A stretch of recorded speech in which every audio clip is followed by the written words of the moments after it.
ये खबर केआर मंगलम यूनिवर्सिटी द्वारा प्रस्तुत की गई है। क्या अमेरिकी राष्ट्रपति डोनाल्ड ट्रंप इस वक्त डरे हुए हैं? ये सवाल इसलिए उठ रहा है क्योंकि हाल ही में जो मामला सामने आया है उसमें ये दावा किया गया कि अमेरिकी राष्ट्रपति डोनाल्ड ट्रंप को एक केटरिंग ट्रक के जरिए यहां पर तुर्की से बाहर निकालना पड़ा। लेकिन पूरा मामला क्या है, इसके पीछे की पूरी कहानी क्या है, इसकी ज्यादा जानकारी के लिए आज हमारे साथ जुड़े हैं हमारे वरिष्ठ सहयोगी अजय सिंह जी। उनसे जानेंगे।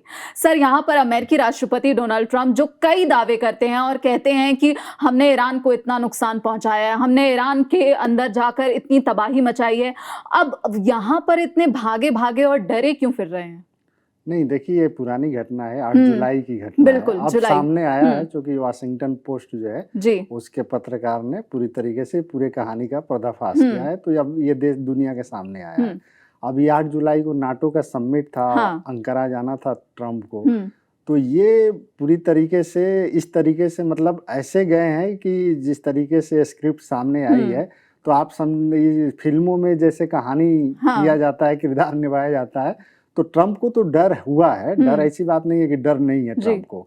और जिस तरीके से गए कि भाई, आप एक अमेरिकी राष्ट्रपति का प्रोटोकॉल होता है, किसी अंतर्राष्ट्रीय देश में किसी दूसरे देश में जाने की जो प्रक्रिया है, वो पूरा प्रोटोकॉल इस स्तर का होता है कि कोई सुरक्षा का इतना अवैध किला होता है कि कोई मतलब उसको तोड़ नहीं सकता है। उसके बावजूद जो है एयरफोर्स 1 से न जाकर एक मिलिट्री और उससे जाना, और जिस तरीके से सामान पहुंचाया गया, जो अमेरिकी वाशिंगटन पोस्ट ने लिखा है कि भाई ऐसा लगा कि मतलब वहां से सामान जिस तरीके से फ्लाइट में रखा गया। अच्छा, सबसे दिलचस्प कहानी रिपोर्टर ने लिखा है, बताया है कि जब हम लोग फ्लाइट में थे तो हमें जो है विंडो का जो है शेड गिराने के लिए बोला गया। बिल्कुल बिल्कुल, कि पत्रकारों ने ये बात को कहा है कि हमको विंडो का सीट जो है गिराने को कहा गया, और ऐसा लगा कि हम जो है किसी युद्ध इलाके या मैदान से या फ्लाइट पे इस तरीके से कोई सुरक्षा की दृष्टि से सही नहीं है। और ये बात पत्रकारों ने बाद में ट्रंप से पूछा भी कि इस तरीके से क्यों हमें लाया गया, तो ट्रंप ने कहा कि आप समझ लो कि बहुत सफर जो कर रहे थे, जिस फ्लाइट में खतरनाक तरीके वाले सफर कर रहे थे। सर, यहाँ पर ये सवाल नहीं उठता है कि क्या ईरान इतना मजबूत हो गया और क्या डोनाल्ड ट्रंप इतने डर गए हैं ईरान से कि वो जो तुर्की जा रहे हैं और वहां पर जाने के लिए उन्हें इतना डर है कि वो एक डिकॉय का इस्तेमाल कर रहे हैं, वो यहाँ पर जो नकली प्लेन जिसे कहा जा रहा है उसका इस्तेमाल करते हुए नजर आए। तो क्या ये अमेरिकी सुरक्षा की एक विफलता नहीं है?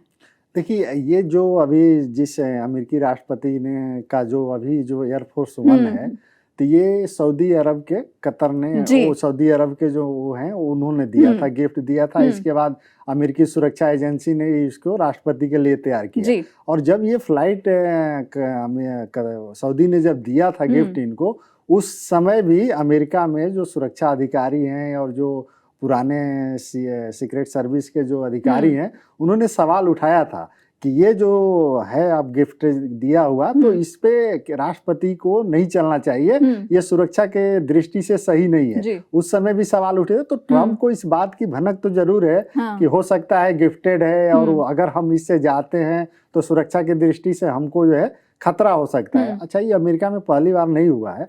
मैं बता दूं, 2000 में भी बिल क्लिंटन जब पाकिस्तान गए थे, तो उस समय भी ये इसी तरीके से गए थे। उस समय भी उनको सुरक्षा की दृष्टि से सही नहीं था, तो वो भी इस तरीके से गए थे। लेकिन ट्रंप का इस तरह से जाना, अब 2000 और 2025-26 में अंतर है। 25-26 साल के बाद भी एक अमेरिकी राष्ट्रपति को इस तरीके से किसी दूसरे देश का सफर करना पड़े, तो ये तो उनके अमेरिकी एजेंसी पे भी, सुरक्षा दृष्टि से भी, और ट्रंप के जो बड़बोलेपन है उसका भी वो शिकार कहीं ना कहीं इसमें, मतलब इस पूरी घटना से लग रहा है। और सर, तुर्की भी खुद एक नाटो देश है, उसके पास जो दूसरी सबसे बड़ी सेना है, तो क्या ट्रंप को ये डर था कि अगर वो तुर्की के आसमान में होते हैं तो क्या ईरान कैसे हमला कर देगा? आखिर जो नाटो देश है तुर्की। देखिए, अब ये तो जांच के विषय है। ऐसा नहीं है कि ट्रंप अनायास ये किए हैं, उनको कहीं ना कहीं एजेंसी सुरक्षा दृष्टि से कहीं ना कहीं इनपुट तो मिला ही होगा, क्योंकि इतना बड़ा मतलब देश के, दुनिया के सबसे बड़े शक्तिशाली देश कहे जाने वाला, उनको पता है कि अगर ये बात पूरी दुनिया में फैलेगी तो हमारे लिए कितना ये शीशा लेदर की बात होगी। तो ऐसा नहीं है कि ट्रंप को पता नहीं था। ट्रंप ये कदम अगर उठाए हैं तो कहीं ना कहीं इनपुट तो जरूर मिला होगा। और ये पूरी घटना जो है 8 जुलाई की है और आज हम 11 की बात कर रहे हैं। विदेशी मीडिया में 1 महीने बाद ये जो है अमेरिकी पत्रकारों ने भी जब खुलासा कब किया, 1 महीना हो गया। अगर आज की घटना होती तो अब तक तो पूरी दुनिया में हाय तौबा मच जाती, लेकिन अभी इस तरह की बात नहीं हो रही। लेकिन सुरक्षा दृष्टि से मतलब ट्रंप के लिए कहीं नहीं खतरा तो है। बिल्कुल। तो अगर हम यूएस सीक्रेट सर्विस की बात करते हैं तो वहां पर तो सर अगर ये दावा किया जाता है अमेरिकी राष्ट्रपति डोनाल्ड ट्रंप के द्वारा कि हम ईरान के अंदर घुसकर तबाही मचा रहे हैं, ईरान में हमने इतने जो ठिकाने हैं वो यहाँ पर तबाह कर दिए, और एक तरफ यहाँ पर अमेरिकी राष्ट्रपति डोनाल्ड ट्रंप डरते हुए जो है आगे बढ़ते हुए नजर आ रहे हैं, तो क्या यहाँ पर ट्रंप को ये एहसास हो रहा है, क्योंकि ईरान ने साफ कर दिया है कि ना तो वो सरेंडर करेगा और ना ही वो झुकने को तैयार है, जो अमेरिकी शर्तें हैं वो थोपी हुई नहीं जा सकती। तो क्या यहाँ पर अब डोनाल्ड ट्रंप को ये एहसास हो गया है कि वो एक चक्रव्यूह में फंस गए हैं, एक मकड़ जाल में फंस गए हैं? देखिए, ये तो जब जैसे ही ये शुरू हुआ था ईरान के साथ इनका वार, तो 10-15 दिन में ही पूरी दुनिया को पिक्चर क्लियर हो गया था कि ये लड़ाई जो है खत्म नहीं होने वाली। अच्छा, इस तरह के युद्ध कभी खत्म नहीं होते हैं। आप रशिया यूक्रेन का युद्ध देख लीजिए, और जैसे ईरान का इनके साथ हुआ, तो ये मतलब सीन पहले ही क्लियर था कि अच्छा, ईरान का क्या था कि ईरान के पास अब खोने को क्या है। ईरान के पास तो खोने को कुछ है नहीं। मुज्तबा को खो गया, इसके बाद बहुत सारे उनकी क्षति हुई, तो वो अब ये प्रतिष्ठा का मुद्दा बना लिए हैं कि हम पीछे नहीं हटने वाले। अब होर्मुज इनका एक बहुत बड़ा है कि भाई होर्मुज पर कंट्रोल किसका होगा, तो उस पर भी स्थिति क्लियर नहीं है। ईरान पीछे हटने को तैयार नहीं है, क्योंकि ईरान को अब ये बात को पता है कि अब जब इनकी इतनी आक्रामकता पिछले 1 साल लगभग होने जा रहा है, जब इतना सह लिए, तो अब इनके सामने क्या घुटने टेकने। तो होर्मुज पे वो पीछे हटने को तैयार नहीं है। अच्छा, ये जिस तरीके के बयान देते हैं, सुबह कुछ और बयान देंगे, दोपहर में कुछ और बयान देंगे, शाम में कुछ और बयान देंगे, इनके बयान में भी इतना कंट्राडिक्शन होता है कि ईरान को भरोसा नहीं होता है कि इनके अंदर चल क्या रहा है। ईरान कई बार ऐसा कह भी चुका है कि अपने बयानों से ही पलट जाते हैं ट्रंप। अब ये क्या है कि सितंबर में अमेरिका में मध्यावधि जो चुनाव की प्रक्रिया होती वो भी होने हैं। तो वहां भी घरेलू रूप से भी बहुत ट्रंप जो है अच्छी स्थिति में वहां भी नहीं है, घरेलू भी मतलब घिरे पड़े हुए हैं, कई तरह की बातें वहां भी चल रही है। तो ट्रंप का जो बयान है ये अमेरिका के इतिहास में मतलब आने वाले समय में इतिहास जब लिखा जाएगा तो ट्रंप उसमें सबसे बड़े सुर्खियों में रहेंगे कि एक अमेरिकी राष्ट्रपति का जो लेवल होता है वो मतलब ये कहीं ना कहीं उसको आघात जरूर पहुंचा है। बिल्कुल, खुद को दुनिया का बॉस कहने वाले राष्ट्रपति डोनाल्ड ट्रंप सुबह क्या कहते हैं और फिर रात को क्या कहते हैं उनको खुद ही समझ नहीं आता। लेकिन सर, यहाँ पर एक जो दिलचस्प वाकया हुआ वो ये हुआ कि यहाँ पर जो तुर्की, सऊदी और पाकिस्तान के बीच जो डिफेंस पैक्ट बना है, जो ये मक्का समझौता हुआ है, इससे कैसे समीकरण बदलते हुए नजर आएंगे? क्योंकि भारत के लिहाज से जो कई एक्सपर्ट्स हैं उनका ये कहना है कि पाकिस्तान भले ही सपना देख रहा हो कि वो यहाँ पर जो है राजा बन जाएगा, लेकिन भारत के आगे वो टिक नहीं पाएगा। देखिए, पाकिस्तान के पास क्या है, अब आज ही की खबर है कि डोनाल्ड ट्रंप जो है क्रिप्टो करेंसी के जरिए पाकिस्तान में इतना बड़ा, डोनाल्ड ट्रंप के बेटे ने तो उन्होंने इतना बड़ा मार्केट पाकिस्तान में खड़े कर लिया। पाकिस्तान को क्या है, अभी आप देखेंगे तो जब उनको कोई अगर डोनेट कर दे कुछ पैसा, उधर झुक जाएंगे। उनकी तो अपनी संप्रभुता नाम की कोई चीज है नहीं अपने पास। उनको चाहिए कहीं से पैसे मिल जाए कि जो सरकारी खर्च चल रहे हैं, देश की अर्थव्यवस्था को जो है जो रास्ते पे किस तरीके से कभी सऊदी मदद कर दे, कभी अमेरिका मदद कर दे, कभी चाइना मदद कर दे। तो वो तो चूंकि उनकी एक हालत है, उसमें वो कुछ नहीं कर पाएंगे।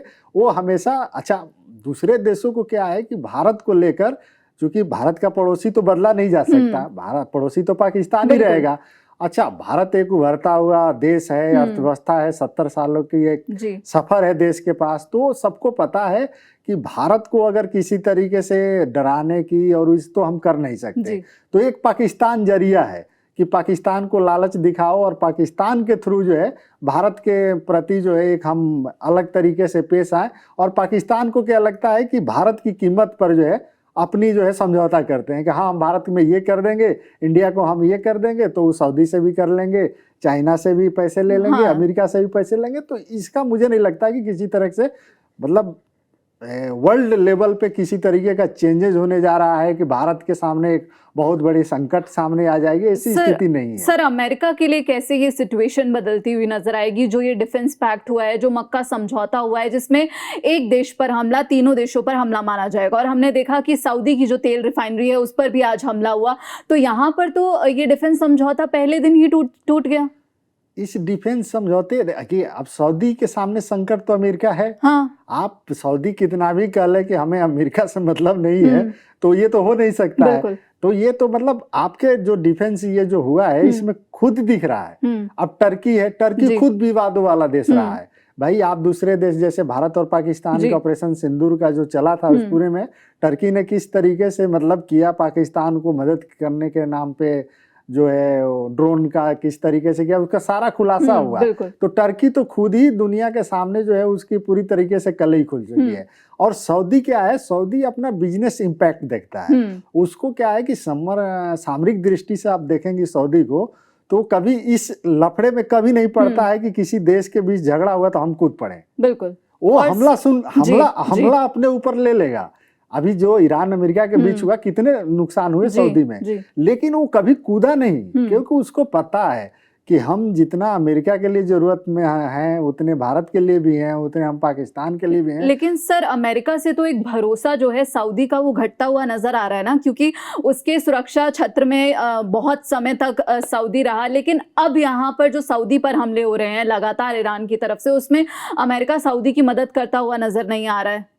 नहीं तो अब तो ये क्लियर करना पड़ेगा ना। सऊदी को लगा था कि हम जो है पिक्चर के बाहर रहेंगे। हाँ। शुरुआती दौर में यही हुआ ना कि भाई आपने ईरान की मदद नहीं की, अमेरिका के भी आप खुलकर मदद नहीं कर रहे, लेकिन ईरान जब हमला करना शुरू कर दिया तो इनका पिक्चर क्लियर हो गया कि आप जो है अमेरिका के साथ है। आप मुस्लिम कंट्री जो भी है वो सब लोगों ने सऊदी का विरोध किया कि क्यों सऊदी में लोग इतना इन्वेस्ट करते हैं, क्यों जाते हैं, वो जो है अमेरिका से मिला पड़ा हुआ है। तो सऊदी का भी पर्दाफाश हुआ, क्योंकि सऊदी की रणनीति हमेशा यही रही है कि वो अपनी सामरिक दृष्टि से अपने बिजनेस को, व्यापार को आगे रखते हैं। वो सुरक्षा की दृष्टि से बात करते हुए अपने व्यापार को हमेशा आगे रखते हैं। उनको भारत जितना चाहिए उतना ही पाकिस्तान नहीं चाहिए। जी। सर, एक अहम सवाल ये है कि मक्का समझौता अमेरिका के लिए अमेरिका उसे कैसे देख रहा है? मतलब अमेरिका के लिए अच्छी खबर है या फिर अमेरिका के लिए झटका है? नहीं, अभी जल्दीबाजी होगा। अगर इसका आप खुद ही बोल रहे हैं कि पहले दिन ही समझौता टूट गया, तो ये जल्दबाजी होगा। और अमेरिका एक ट्रैप है।